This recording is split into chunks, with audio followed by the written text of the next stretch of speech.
네, 여러분 안녕하세요. 뉴스입니다. 윤석열은 대체 뭘 위해 대통령이 됐나? 최근 많은 국민들이 비판적인 목소리를 내면서 하소연하는 말입니다.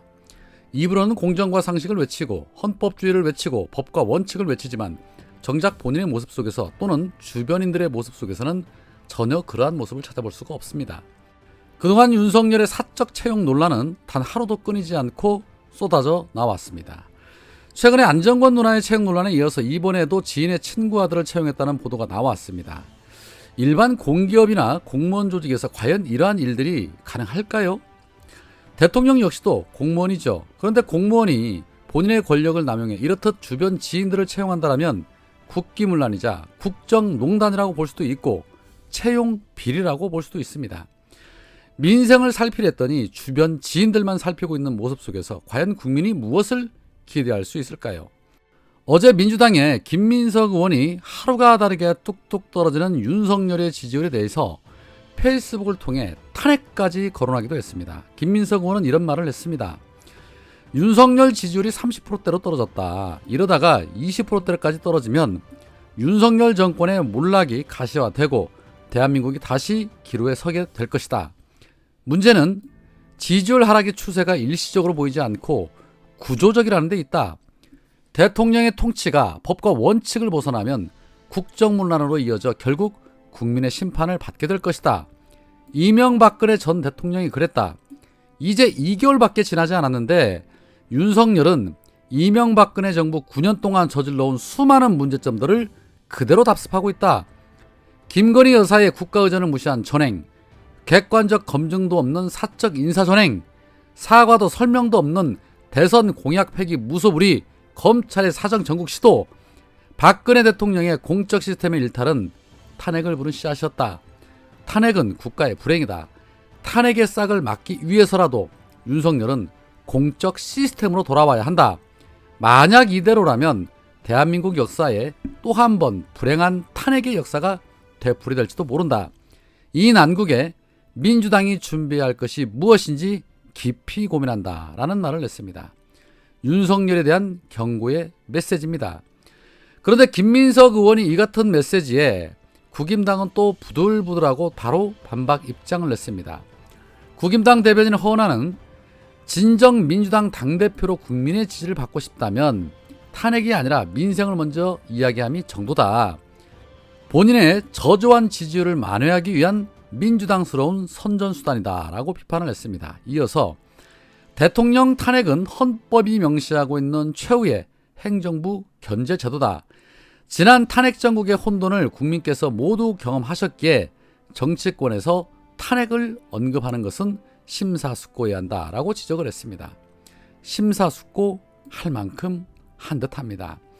불과 2개월 동안 문재인 정부 내내 경험하지 못했던 엄청난 일들을 경험을 했습니다. 그 중에 가장 큰 것은 여론조사에서도 나타났지만 능력과 자질이 부족하다는 것, 그리고 독단적이고 아나무인식 발상을 가지고 있다는 것, 그리고 마음대로 인사를 한다는 것, 이런 일들은 민주주의 근간을 무너뜨리는 행위들입니다.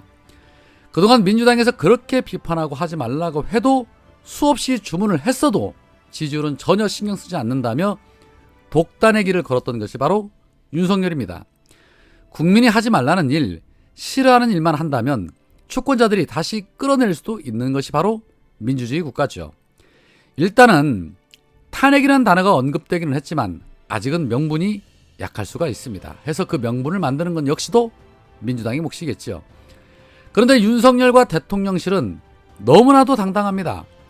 사적 채용 논란이 일자 대통령실은 사적 채용 기준이 뭐냐라며 오히려 적반하장으로 나왔습니다. 그러면서 캠프 당시부터 공언해온 공정 채용이다.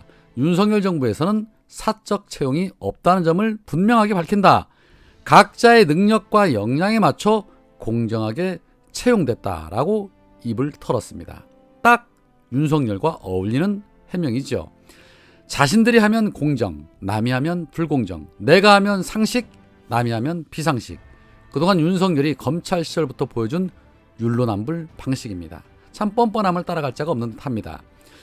그런데 논란이 일자 국임당의 권성동의 답변이 더 충격적입니다. 권성동은 아니 높은 자리도 아니고 행정요원 9급으로 들어갔는데 그걸 갖고 무슨 논란이 되냐. 걔는 내가 추천했다. 어렸을 때부터 내가 잘한다. 업무 역량이 충분하다. 해당 직원이 방학에 대학 다닐 때도 우리 사무실에 와서 자원봉사도 하고 그래서 대선 전에 선발대에 넣었다. 대통령 후보가 어디 가면 그 친구가 따라다니면서 추운데 고생을 많이 했다. 나중에 장제원 의원한테 물어봤더니 대통령실에 안 넣었다 그래서 좀 뭐라고 그랬는데 9급으로 채용된 것을 이번에 처음 알았다. 그래도 7급에 넣어줄 줄 알았더니 9급에 넣었더라. 최저임금보다 조금 더 받아서 내가 미안하더라 라고 입을 털어댔습니다. 역시나 채용 청탁하면 권성동입니다. 일반인은 9급, 7급 공무원 시험을 치르기 위해서 그 수많은 경쟁을 뚫기 위해 밤낮으로 공부하며 기회를 엿보는데 윤석열은 취임하자마자 공무원 신규 채용부터 대폭 줄여놓고 기껏 한다는 짓이 지인들이 추천해주는 그런 사람들은 잘도 공무원을 시켜줍니다. 이게 윤석열이 말하는 공정과 상식입니까? 이런 것이 바로 채용 청탁이자 채용 비리이고 불공정인 것인데 전혀 문제가 없다니 정말이지 이들을 어떻게 해야 한단 말입니까? 캠프에 들어가서 일하면 전부 공무원 채용을 해주는 겁니까? 하여튼 윤석열이 이렇듯 안정권 누나 등을 채용하는 등 사적 채용 논란이 끊이질 않자 황교익 씨도 몰상식하다며 맹비난을 냈습니다. 황교익 씨는 하나를 보면 열을 난다. 기준과 원칙이 없이 예측이 불가능한 국정 운영은 국가와 국민을 위험에 빠뜨릴 수 있다. 더 늦기 전에 국민은 자신의 권력을 회수해야 하는 것이 아닌지 깊이 고민해야 한다라며 탄핵 가능성을 거론했습니다. 그러면서 윤석열은 지지율이 오를 때나 내릴 때나 국민을 위해 열심히 일하라는 뜻으로 생각을 한다. 윤석열도 딴에는 열심히 하고 있겠죠. 그런데 대통령 자리에서 일할 정도의 능력은 되지 않아 지지율이 떨어지는 것이다.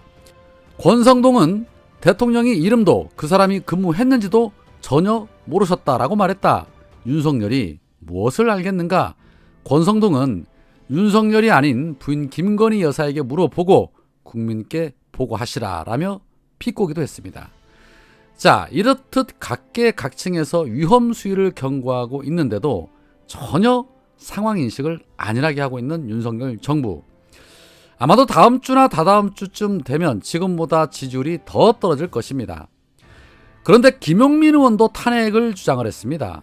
김용민 의원은 윤석열이 아닌 법무부 장관과 행안부 장관 등이 정부조직법 위반 행위를 한 부분에 대해서 국회가 분명하게 경고하고 위법이 해소되지 않는다면 단호한 결단을 해야 한다면서 한동훈과 이상민 행안부 장관의 탄핵을 거론했습니다. 분위기가 말입니다. 서서히 달아오르는 것 같습니다. 이재명의 민주당은 강단 있고 결단력이 있는 그런 민주당이어야 할 것입니다. 할 일이 정말 차고 넘칩니다. 오늘은 여기까지입니다. 고맙습니다.